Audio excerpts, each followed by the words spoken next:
किसी भी व्यक्ति पर संगति का असर जाने अनजाने में पड़ ही जाता है। निर्मल बूंद आकाश की पड़ गई भूमि बिकार, मूल बिंठा मन भी बिन संगत भट छार। मैं आपको यहाँ पे ये समझाने की कोशिश कर रहा हूँ कि आकाश से गिरते हुए वर्षा की बूंदें बिल्कुल ही निर्मल, उज्जवल और पवित्र होती हैं, लेकिन जैसे ही वो जमीन पे आकर गिरती हैं, गंदी हो जाती हैं, मलिन हो जाती हैं और मिट्टी में मिलकर वो कीचड़ हो जाती है। ठीक सेम टू सेम उसी तरह इंसान भी अगर बुरे संगत में चला जाए तो वो भी मलिन और बुरे होने से बच नहीं सकता। आज मैं आपके साथ शेयर करने वाला हूं एक मिडिल क्लास फैमिली के लड़के अजय की कहानी, जो बहुत ही आज्ञाकारी था और बहुत मेहनती था और सबसे बड़ी बात एक बेहतरीन स्टूडेंट, इंटेलिजेंट स्टूडेंट था। लेकिन होता कुछ ऐसा है दोस्तों कि जैसे ही अजय की पढ़ाई खत्म होती है वो कॉलेज में शिफ्ट हो जाता है और अब उसके अंदर काफी चेंजेस देखने को मिलते हैं। वो अपने से बड़ों की कदर कम कर देता है, पढ़ाई में उसका ध्यान कम हो जाता है और झूठ बोल के घर से पैसे भी ले जाने लगता है। अब ये देखकर हर कोई परेशान हो गया। सब जानने की कोशिश कर रहे थे कि अचानक क्या हुआ कि अजय के अंदर में इतना परिवर्तन देखने को मिल रहा है। इसकी छानबीन की गई और पता चला कि अजय जिस संगत में था वो बहुत ही गलत थी। सब लोगों ने अजय से बहुत कहा कि ये संगत छोड़ दो, लेकिन अजय बिल्कुल भी नहीं माना और वो एक ही बात कहता रहा कि मेरा अच्छा और बुरा मैं बेहतरीन तरीके से समझता हूं और इसमें मुझे आपके किसी भी सुझाव की कोई जरूरत नहीं है। मेरे दोस्त कैसे भी हों, उनका कोई भी असर या प्रभाव मुझ पर पड़ने वाला नहीं है। सब लोग परेशान हो गए। अब जैसे तैसे समय भी बीतता गया, परीक्षाओं का समय आ गया।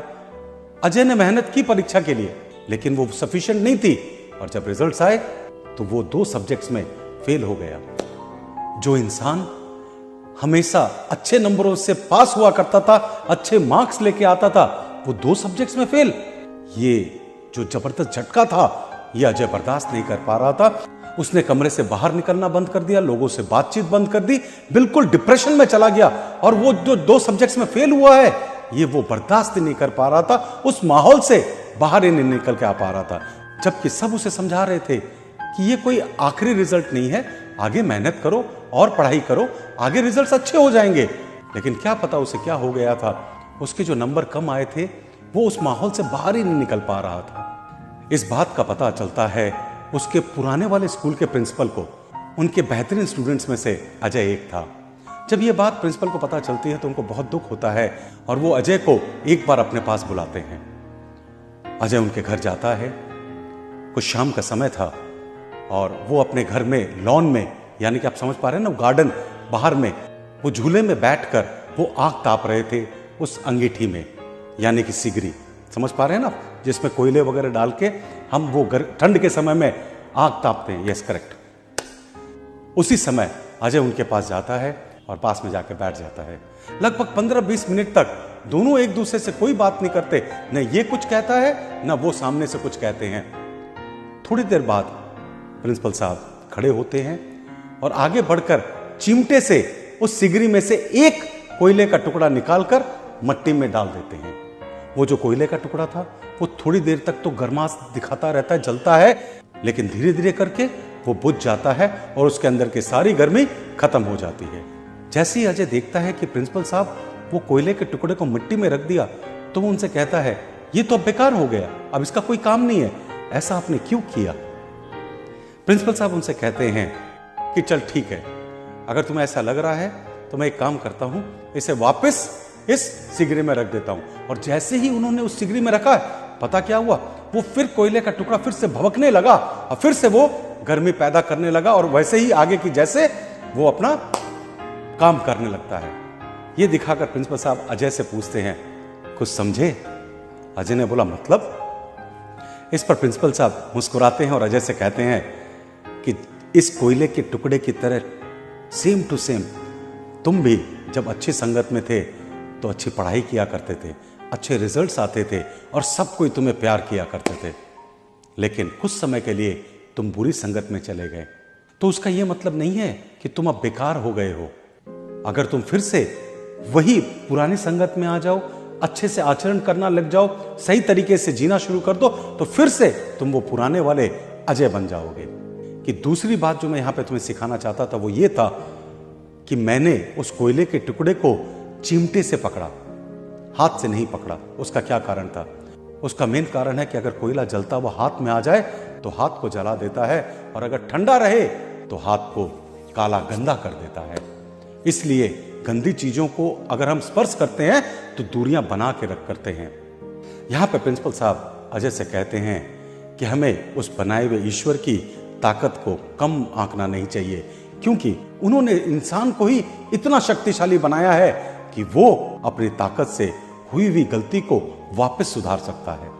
हम मनुष्यों को ये बात भूलनी नहीं चाहिए, ईश्वर की अगर कोई सबसे सुंदर कृति है तो वो स्वयं मनुष्य है, जिसको कि असीम शक्तियां दी है भगवान ने, और वो शक्तियां आपकी कोई भी बड़ी से बड़ी हार को भी जीत में बदल सकती है।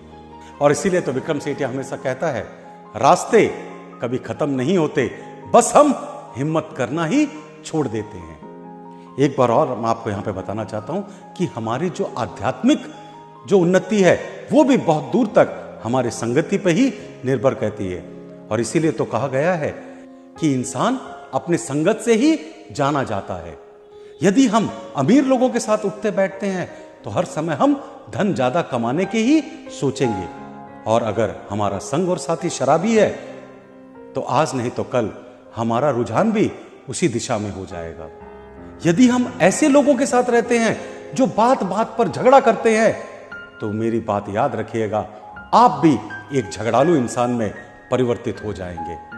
और यदि आप ऐसे लोगों के साथ रहते हैं जिनका लक्ष्य वही है जो आपका है, तो आपको और रफ्तार मिलेगी और तेजी मिलेगी, और आप जल्द से जल्द अपने लक्ष्य को हासिल कर लेंगे। सच बोलूं तो आपको दोस्तों, हर किसी को पता है कि सच सच को जन्म देता है, अच्छाई अच्छाई को जन्म देती है, और बुराई बुराई को जन्म देती है। इसीलिए तो मैं हमेशा आपसे कहता हूं कि कुसंगति से अपने आप को अगर आप बचा के भी रखते हैं तो कहीं ना कहीं आप अपने आप को आगे बढ़ने के लिए मजबूत करते हैं। लास्ट में मैं आपको कहना चाहता हूं, कुसंगति में रहने से किसको कलंक नहीं लगता। एक एग्जाम्पल देके समझाने की कोशिश करता हूं, ध्यान से इस बात को सुनिएगा और समझिएगा। शराब बेचने वाले कलवाइन के अगर घड़े में कोई इंसान जाके दूध भी रख देना तो देखने वाले लोगों की नजर में वो उसके अंदर शराब ही समझेंगे। कहने का मतलब है कि जैसी संगति आप रखते हैं लोग आपसे वैसी ही अपेक्षा रखेंगे। तो दोस्तों, आज जिंदगी के इस मोड़ पे आपको मैं समझाना चाहता हूं, be careful when you choose your friends, क्योंकि अक्सर मैंने देखा है आपके इर्द गिर्द रहने वाले 10 दोस्तों के आप एक निचोड़ हो, यानी कि जो उनके अंदर में कैरेक्टरिस्टिक्स, जो चरित्र आपके अगल बगल के 10 लोगों में देखा जाता है, उसका बहुत बड़ा अंश आपके अंदर मिलेगा। अगर आपको लगता है कि मेरी बात सही नहीं है तो अपने इर्द गिर्द 10 लोगों के बारे में आप जानकारी लें, और उनके 10 लोगों के द्वारा पहचान करेंगे तो आपको समझ में आएगा कि यस, उनका बहुत सा अंश उस एक व्यक्ति में आ जाता है जिसके साथ, जिसके संगत में वो रहा करता है। अगर आपको मेरी ये बात अच्छी लगी है दोस्तों, इसे अपने दोस्तों के साथ और अपने रिश्तेदारों के साथ और दूसरे लोगों के साथ शेयर करना मत भूल जाइएगा। और आप हमारा YouTube चैनल भी सब्सक्राइब कर लीजिएगा और बेल आइकन दबाना मत भूल जाइएगा, जिससे कि इस तरह की जीवन में आगे बढ़ने की बातें हम डायरेक्टली बिना किसी डिस्ट्रप्शन के आप तक पहुंचा सके। नमस्ते।